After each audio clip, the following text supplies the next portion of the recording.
დღემშვიდობის ეთერშია გადაცემა ახალი შუადღე გოჩასთან ერთად. ბედნიერ და წარმატებულ დღეს გისურვებთ და რა თქმა უნდა დღევანდელი ჩვენი გადაცემის სტუმარი უნდა წარმოგიდგინოთ პროფესიით მხატვარი ბატონი ბესო კუპატაძე.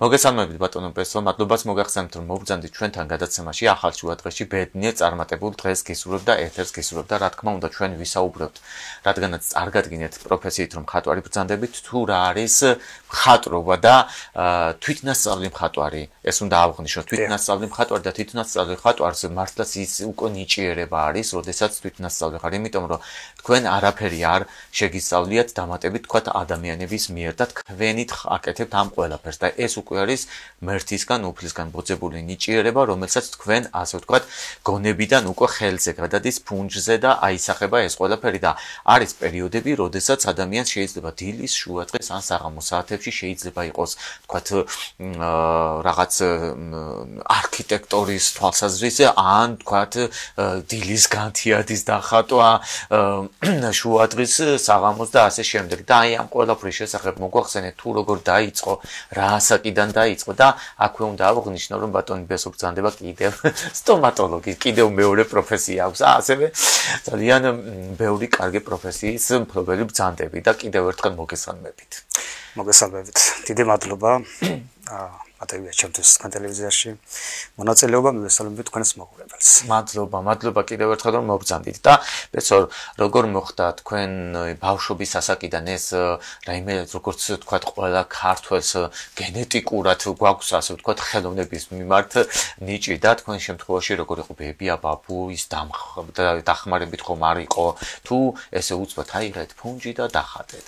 იმიტომ რომ ხატვაში ბავშვობის ასაკიდან ყველა ვცდილობთ რომ რაღაცა დავხატოთ და მართლაც ძალიან შესანიშნავი და ისიც უნდა აღვნიშნო რომ ჩვენ სტუდიაში განთავსებული არის ბესოს მიერ დახატული ნახატები, ნამუშევრები და კიდევ ჩვენ საჩუქრად მოგვიწყნა ტელეკომპანია თრიალეთს და გადაცემა ახალ შუადღეს ეს ნამუშევარი. ნახეთ, იხილეთ როგორი ლამაზი რამე არის. ხედი არის თრიალეთის და თვითონ ტელეკომპანიას ლოგო და მართლაც ძალიან ლამაზია და აი ნამუშევარი რომ ეტყობა რომ აი გულით არის მოძღვნილი ეს ყველაფერი და მადლობას მოგახსენებთ ამ საჩუქრისთვის.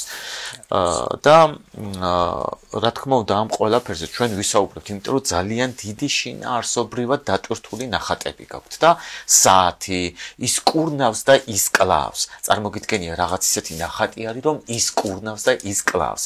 და ამ შემთხვევაში როგორ არის ეს ნახატი, აი ამ ნახატის, იმიტომ რომ პირველივე სტუდიაში როდესაც განვათავსეთ, მიიქცია ამ ნახატმა დიდი ყურადღება. აქ საათი სიმბოლირებს დროს. აი არის გამოთქმა დრო კურნავს.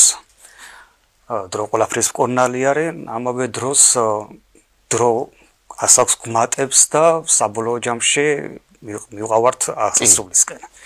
დროს ორი ძალა აქვს. ერთი რომ ცხოვრების მანძილზე რაღაც ტკივილებს ვთქვათ გვავიწყებს და ამავდროულად გვინდა არ გვინდა დროს თავისი შედეგი მოაქვს და კლავს საბოლოოდ ასე ვთქვათ. ორი ძალა აქვს.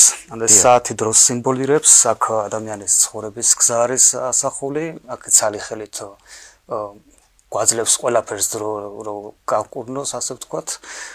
და შემდეგ უკვე მეორე ხელით ეს უკავია ნამგალი ხელში სიმბოლურად რომ საბოლოოდ უკვე მოხუცებულობამდე მივყავართ და ადამიანი დროს ვერ აჩერებს ასე ვთქვათ.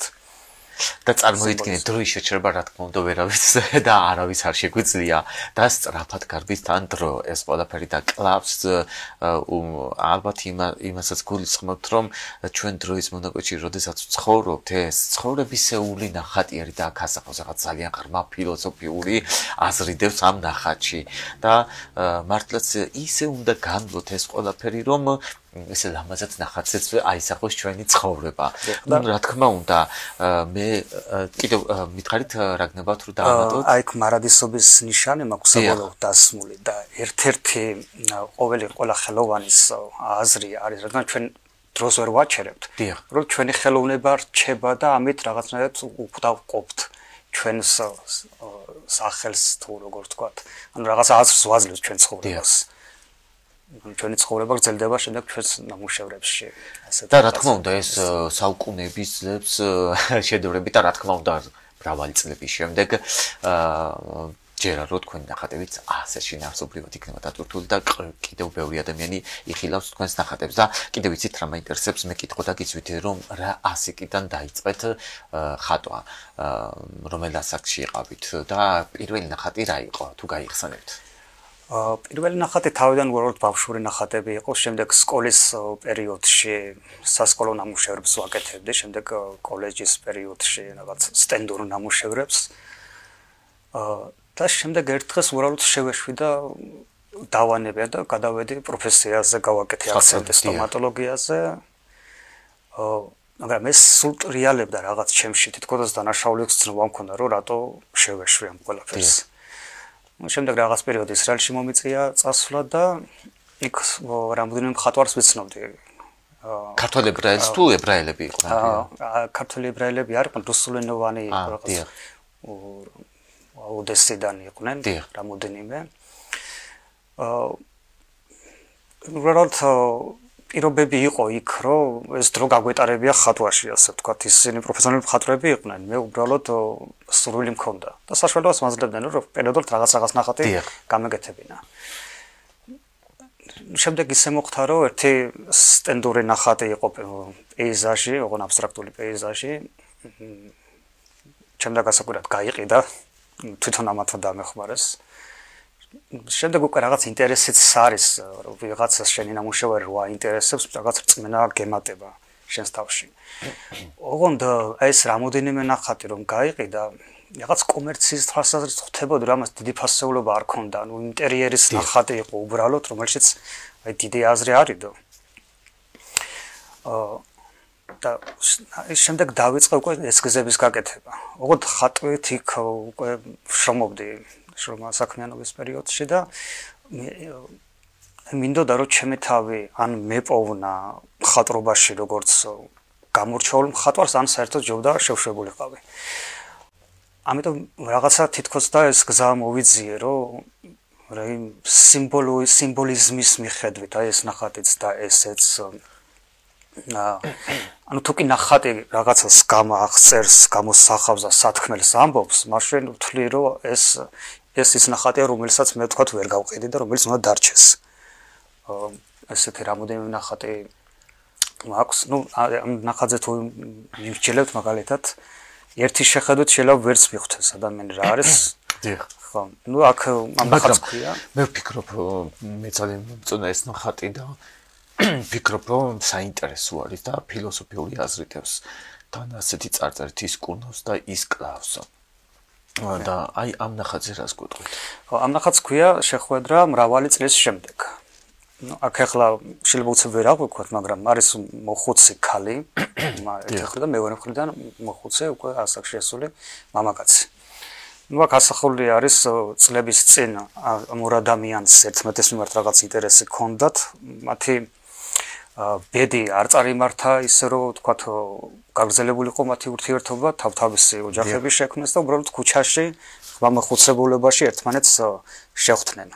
ესე იგი ისევ ღრმა მოხუცებულებაში ისევ შეხვდნენ ერთმანეთს. ხო, შეხვდნენ და სიმბოლურად აი კატეხილი გული არის.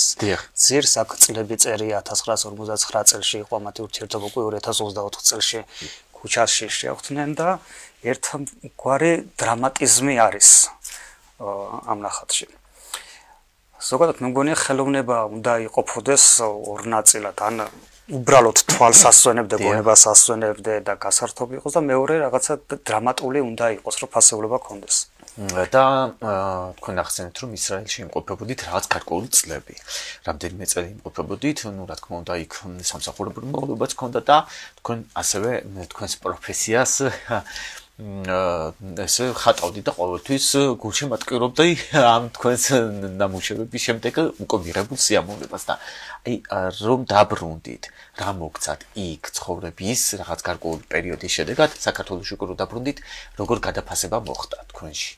და თუნდაც აი ამ ხატრობის პერიოდში როგორი იყო თქვათ იქ დახატული ნახატების იმიტომ რომ როდესაც ერთი ადგილიდან მეორე ადგილზე გადადიხარ სხვა სივრცეში რაღაც შეიძლება ქვეყნის სიყვარული მოგაწვეს ნოსტალგია იმიტომ რომ ეს განაპირობებს იმას რომ შემდეგ უკვე რაღაც მსგავსი შინაარსის ნახატები კონდეს წარმოქმნილი და თქვენთან როგორი იყო ეს აი ხო გავიაზრე იქ რასაც ვაკეთებდი მხატვრობაში.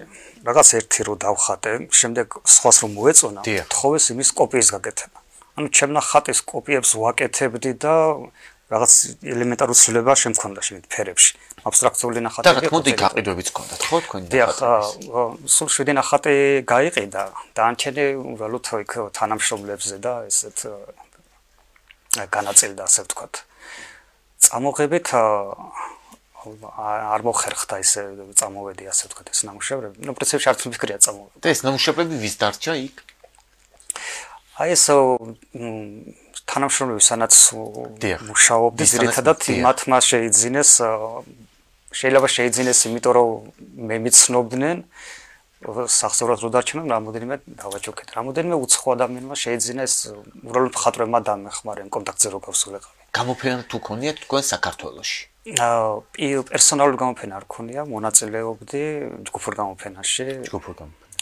დიახ და ეხლაც ვაპირებ 15-ში კიდე. რა თქმა უნდა და წარმატებებს გისურვებთ, ბევრ წარმატებებს გისურვებთ და კიდევ უნდა შეგეკითხოთ იმის შესახებ, რომ თქვენ ასე ვთქვათ, წერლობაც კი შეთავსებაც არ არის, წერალიც კი ბრძანდებით და ერთი წიგნის გამოცემული არის ხო ამ წიგნის შესახებ რო გითხრათ წერილები საკანცელარიო ურნიდან და უბრალოდ ამ წიგნის სათაური რატო დაარქვით ეს და თქვათ ამ წიგნის შინაარსი რა არის რომ წერილები საკანცელარიო ურნიდან მართლაც რაღაცა აი თვითოურ ყველაფერს წიგნი დაწერეთ მისი სათაურიც რაღაც შინაარსობრივი დატვირთა აქვს რაღაც ღრმა ფილოსოფიური ნახატებში ღრმა ფილოსოფიური ის არის შინაარსებია და აი მართლაც უკვე არის ნიჭიერება არის ეს ადამიანში რომ ამოხსნას ექვემდებარება რა ხსნის და როდესაც ადამიანი სხვა ნიჭიერი ადამიანი ამ ყველაფერს შეამჩნევს ეს უკვე მართლაც დიდი მიღწევა არის იმიტომ რომ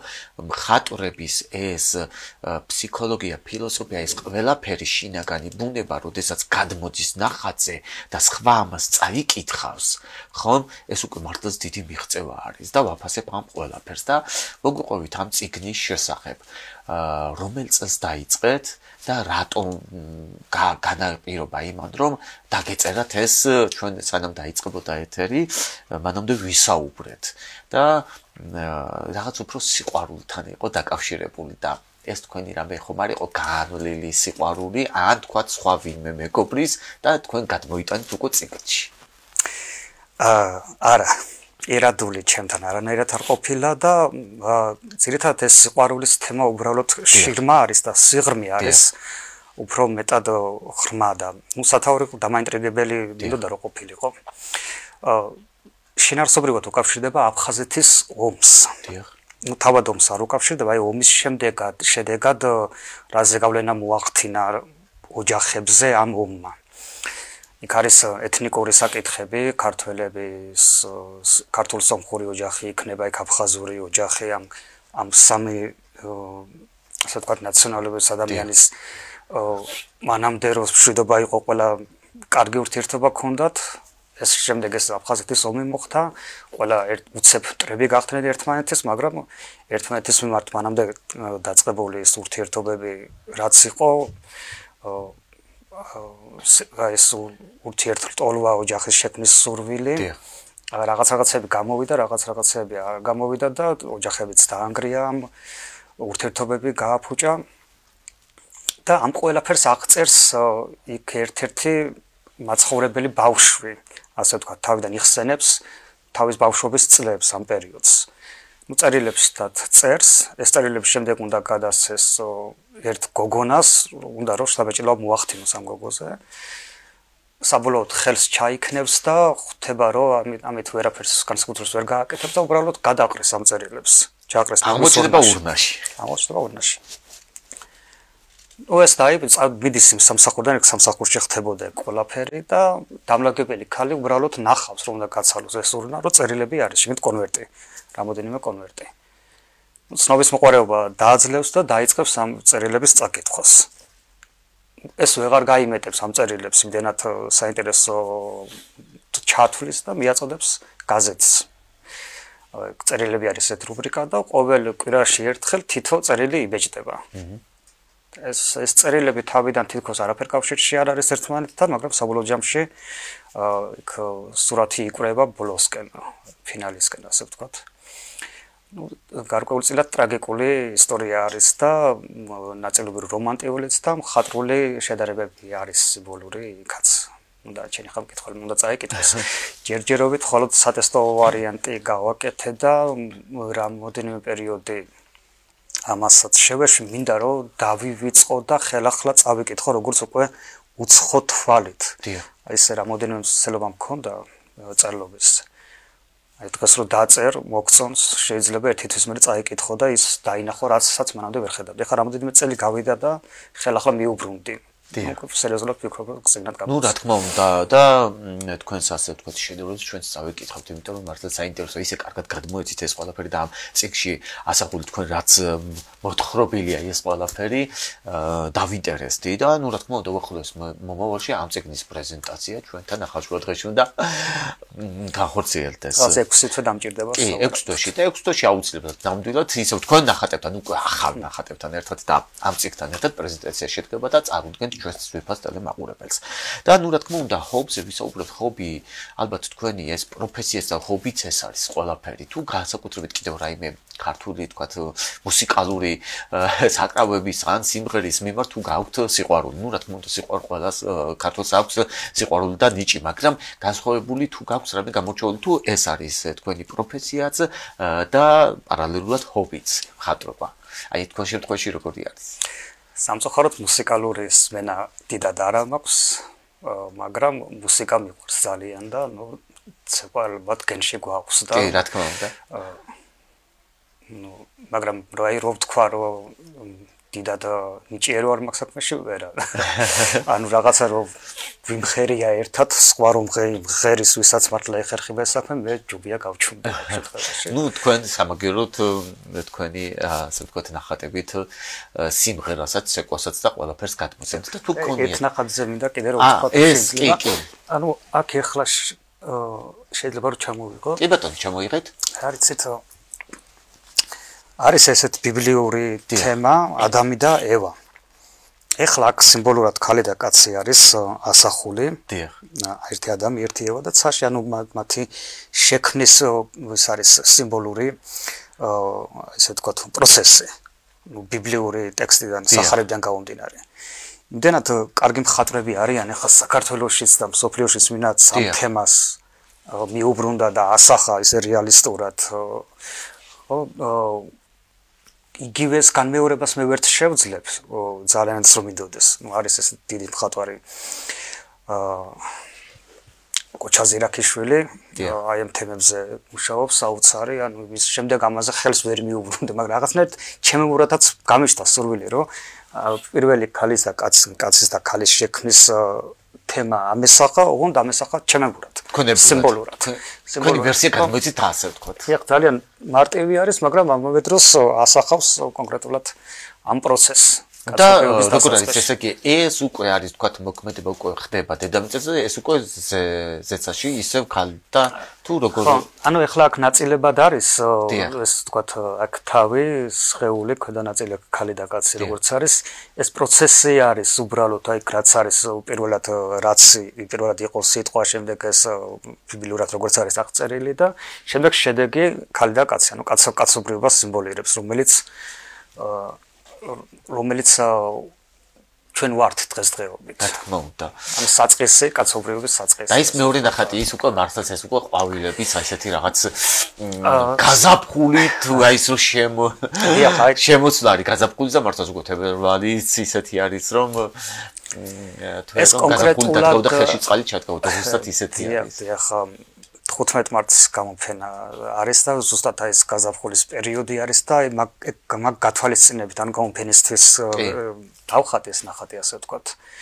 რამოდენიმე ფენა, რამოდენიმე ვარიანტი იყო, თავიდან ეს ყვავილები სულ სხვა ფერები იყო, მოვიდოდი საღამოს არ მომწონდა კიდე სხვა ფერებს შექმნიდი და საბოლოო ამ შედეგამდე მივედი ასე ვთქვათ. თითქოს ეს ფუნჯი თითქოს უფრო რაღაც მეგონა არის მასტეხენი არის ესეთი, ვთქვათ, ვინც არის ეს აი შპატელი რო ვთქვათ, მოწრული შპატელები არის, ძირითადად უბრალოდ პირდაპირ საღებავს ფუნჯით არ დამიხატე. საოცრება არის და მართლაც ამაზე. იმდოდა რომ ცოტა რელიეფური ყოფილიყო. ანუ ეხლა არა ისახება, მაგრამ ხელს რო შეხებით მიხვდებით რომ უშერეული ტექნიკა არის. მართლაც ძალიან ამაზე არის და საინტერესოა და რა თქმა უნდა აქაც რაღაც ისეთი ფერები არის რომ გაზაფხული შემოგზანება არის ისეთი ფერების ნაირსახეობა და აი ამაზეც მინდა რომ გავამახვილო ყურადღება ეს ნახატი რას ახასავს იმიტომ რომ აქ არის მონეტები არის ხო?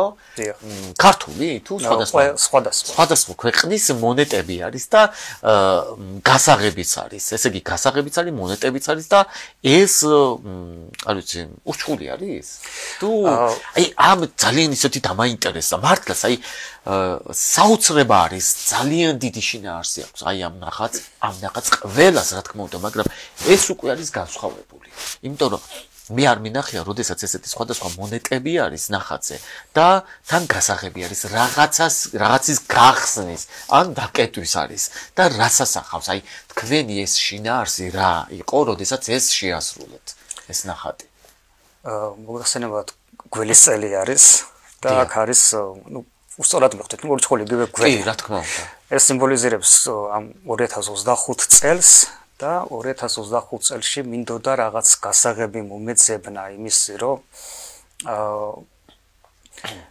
აი მინდა რაღაცა ფინანსურს უკავშირდება აი ბარაქის ხე ან რაღაც ასეთი რო ვთქვათ რაღაცა ისეთი გადაწყვეტილებები და ისეთი წარმატებები გქონდეს ყველას რომ ჩვენი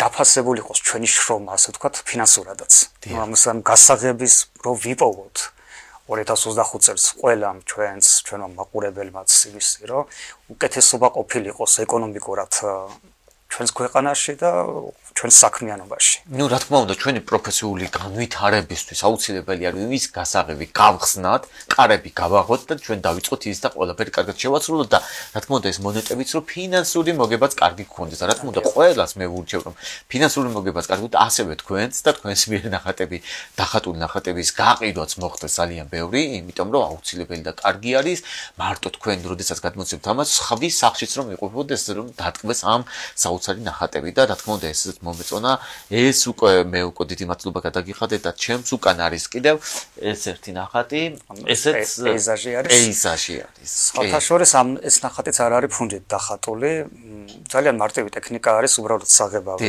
წაუსვი და აი ქართულ ხრუბელი რო ვთქვათ აი უბრალოდ ესე იგი ამბობს უბრალოდ წარმოიდგინე მისთვის არის ყველაფერი ძალიან ესე იგი უბრალოდ მაგრამ შინაარსობრივად დატვირთული ნახატები ხო ანუ პეიზაჟი ფუნჯით არ არის დახატული ხრუბელს იღებ და ესეთ წერტილოვანი შეხებებით იქნება საბოლოო შედეგი ну შეიძლება სხვა რამე გამოსულიყო მაგრამ რომ მივხვდი ეს გამოვიდა მივხვდი რომ ეს არის ანუ ეს წინასწარ ჩაფიქრებული ისეთი არ არის არ ყოფილა აბსტრაქტულ ნახატებში რაც არის პლუსი არის ასეთი ქართველი მხატვარი აბსტრაქციონისტი დავით გუა მას ხელოვანთა არქივი მაქვს YouTube-ზე სხვათა შორის თუ შეიძლება ვახსენოთ იქ ინტერვიუ ჩამოვართ ერთი პერიოდი და დავამახსოვრდა მისი სიტყვები რომ აბსტრაქციაში მხატვარი არისო თავისუფალი ანუ შეიძლება წინასწარ არიცი რას ქმნი უბრალოდ რაღაცას ინტუიციურად ქმნი და სულ სხვა რამე ჩაიფიქრო შეიძლება სულ სხვა რამე გამოვიდეს თავიდან ვერ გავიაზრე სანამ თავადაც არ დავიწყე აბსტრაქციის ანუ ესეც აბსტრაქცია პრინციპში ახლა აქ საბოლოოდ ხე გამოვიდა მაგრამ თავიდან სულ სხვა რაღაცის გაკეთებას ვფიქრობდი და მაგრამ სხვა ესე იგი როდესაც იწყებ რაღაც გაქვს სურვილი თქვა ჩანაფიქრი იდეა შემდეგ განხორციელებ და უკვე მოქმედებაში რო გადაიწყო უკვე სხვადასხვა შეიძლება სხვა შედეგებამდე მიდიხარ და უკვე მართლაც აი ეს არის ზუსტად ის შედეგი როდესაც გაუცებას ვერ მალავ და მე მართლაც დიდ წარმატებებს გისურვებ და კიდევ ბევრი ნახატები გქონდეს რომელთაც გაგვაცნობთ ჩვენ სტუდიაში ძალიან ბევრი ისეთი ნახატები არის მობრძანებული რომ ვერ მობრძანებული კი არა და მოწანილი რომ ვერ დავაწყობდით ფიზიკურად და მართლაც ძალიან დიდი ნიჭიერება და ამას მე ყველაფერს გიფასებ და ჩვენ ზურფას ტელემაყურებელსაც ვაჩვენოთ და ავუხსენთ თითოეულ ნახატის შინაარსი დატვირთვა და მართლაც ნახატს ესე მთელი რუტინები და რაღაც ესეთი ის სჭირდება ამას მოფერებაც კი სჭირდება და როგორ გაქვთ თქვენ სახლში ესე სტუდიასავით გაქვთ თუ ყველა ოთახში არის განთავსებული ეს თქვენი ნახატები თუ ცალკე ოთახი გაქვთ გამოყოფილი სადაც ამ ყველაფერს ასრულებთ და აი, როდის ხდება ხოლმე ხატვის პროცესი? არის ხატვარი, როდესაც შეიძლება გავიდეს ქუჩაში, რაღაც დაინახოს, დააბრუნდეს, ფუნჯი აიღოს და დახატოს. თქვენ შემთხვევაში როგორ არის ხოლმე? რა პერიოდი არის რაღაც გარკვეული დროები დილაშუა დღე საღამო? როგორ არის ეს თან გინდა არ გინდა ცუდ ხასიათს უნდა შეუთანხმო. ან შეიძლება ცუდ ხასიათზე იყოთ, ან კარგ ხასიათზე იყოს. ცუდ ხასიათზე თუ ყოფილ ხარ და დაგიხატიეს საოცარი ნახატი და თქვა კარგ ხასიათზე ხარ და რაღაც გსურდათ ის, მაგრამ არ გამოვიდა და სხვა გამოვიდა. აი ამ შემთხვევაში როგორ არის ხოლმე? სიღრმისეულად ჩაგეკითხეთ. დიახ. ზოგადად ახლა ცხოვრებისეული სირთულეები ასე თუ ისე ყველას აქვს. ის რომ თქვა ადამიანი გარკვეულწილად შეიძლება რაღაც 1-2 დღე დეპრესიაში იყოს, რაღაცა განწყობა ქონდეს. ეს შეიძლება პირიქით მასტიმულირებელიც იყოს, რომ გაექცე ყოველდღიურ პრობლემებს და ხელოვნებაში, მხატვრობაში რაღაცა ის დრო გაატარო. დიახ. აი ყოფილა პირველი 2 საათი დავწოლილი ვარ. და ის ფიქრით მაინც იმ ნახატთან ხარ და მივხვდი რომ იქ რაღაცა შეიძლება ცვლილება შეგეტანა შეიძლება მხატვარი ადგეს ლოგინიდან აი ღამის 4 საათზე და ის 1-2 რაღაცა დეტალი შეცვალოს იქ. იმიტომ ის თუ არ გააკეთე მეორე დღეს აღარ გააკეთებ სხვანაირად იფიქრებ. დიახ. დილით შეგიხედავს ან მოგწონებია ან არ მოგწონებია კიდე რაღაცა. ნუ ყველაზე მეტად ამ ნახატის დახატვა გამიჭირდა. და რა პერიოდი მოიცავს ხოლმე? შესაძლებელია რომ თქვათ ერთი თვე გაგრძელდეს თუ სწრაფად ვიასრულებ ამ ნახატების. ნუ რა თქმა უნდა თქვენი ფიზიკურად დაკავებული დროის სიმცირის გამო შესაძლებელი არის რაღაც გადაკეთოთ დრო, მაგრამ მაინც რა პერიოდში ამთავრებთ ერთი ნახატის შექმნას? აი ახლა ეს სიმბოლური ნახატები, რომელსაც ეს აზრობრივი არის, ნუ შედარებით მარტივად ეს ჩემივე ნახატის კოპია არის. ანუ ერთი ასეთ დავხატე, შემდეგ ახლობელს მოეწონა და ვაჩუქე და აწი აი სიმბოლურ ნახატებს აღარ გავაჩუქებ. აი ესეთ ვიზუალურს კიდე შეიძლება, იმიტომ ძალიან გამიჭირდა ხელახლა იგივეს დახატვა, რაც დახატული ქონდა. ყველანაირად ვეცადე სულ სხვა გამოსულიყო. მაგრამ ადამი დაევაქვია ამაზას და ნუ იმ ნახატს. ესე იგი მსგავსი უკვე შემდეგ უკვე აღარ განმეორდება. არ მინდა რომ ერთი და იგივე დავხატო და კოპია გავაკეთო ჩემივე ნახატის ძალიან რთული. ინტერიერის ნახატი და ესეთი თქვათ ფინანსურად რაღაც რო გააკეთო ეგ შეიძლება ვიზუალური. მაგრამ აი ესეთი რასაც ხელოვნება ქვია და დრამატული არის ძალიან რთულად იხატება ჩემთვის ასე ვთქვათ. და შეიძლება 2 თვეც დამჭირდეს. ოღონდ მე მუშაობ ზერეთად სამსახურთან ერთად საღამოს რომ მოვდივარ. დროს უკვე მომწყინდა ეს ტელევიზიაში ეს პოლიტიკური თემები, უფრო ხელოვნებით ინტერესები და ასე თქვა საკვები არის თქვენი ეს ხელოვნური, ასე ხელოვნება არის თქვენი საკვები, რომელიც ასე გასაზრდოებთ. და სტიმული არის ესეთი პიროვნებები და თქვენაირი ტელევიზია, როდესაც ინტერესდება, ხვდები რომ რაღაცა აზრი აქვს იმას, რასაც აკეთებ. დიდი მადლობა. ნუ რა თქმა უნდა და ეს უკვე მე კიდევ აღვნიშნე რომ არის ნიჭიერება და აი თქვენს მიერ დახატული კიდევ განვიმეორებ, რომ როდესაც ადამიანი ამ ყველაფერს ამოხსნის, ხო? ესე იგი მას უკვე მასაც ესმის და სიღრმისეულად არის ჩახედული ამ პროფესიებში. და ბატონო ბესო, რა თქმა უნდა ისიც უნდა აღვნიშნო და ჩვენს ვირფას ტელემაყურებელს ვუთხრათ, რომ 3 თებერვალს გქონდათ თქვენ დაბადების დღე და მინდა რომ მოგილოცოთ დაბადების დღე.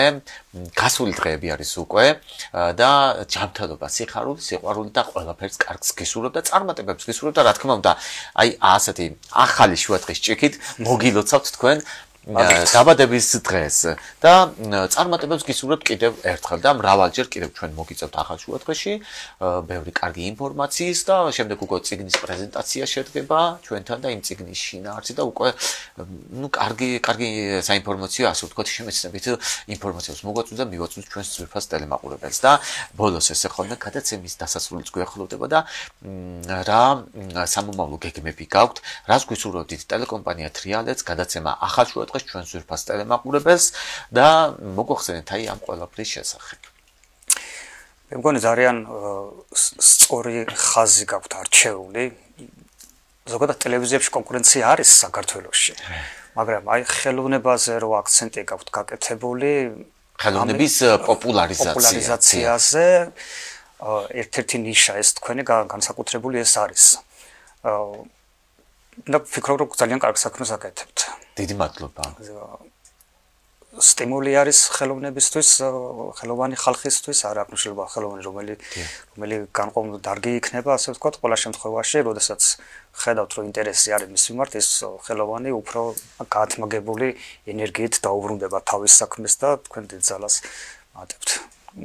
გისურვებთ, რაც შეიძლება ბევრი მაყურებელი და წარმატებები. ძალიან დიდი მადლობა თქვენს საქმიანობას. ძალიან დიდი მადლობა ასეთი კეთილი სურვილები და მეც ასეთი კეთილი სურვილებს გისურვებთ, ბევრ წარმატებებს გისურვებთ და აუცილებლად დაგვპირდა ბატონი ბესო, რომ ჩვენ რამდენიმე თვეში უკვე წიგნის პრეზენტაცია შედგება ჩვენთან გადაცემაში ახალ შუადღეში და ასე მშვიდად და ბედნიერად და პოზიტიურად და ხალისიანად და ჩვენი ასეთი ლამაზი და უმშვენიერი ნახატებით ჩვენს ძვირფასად მაყურებელსაც რა თქმა უნდა დავამშვიდობებით და ვუსურვებთ ყველაფერს კარგს.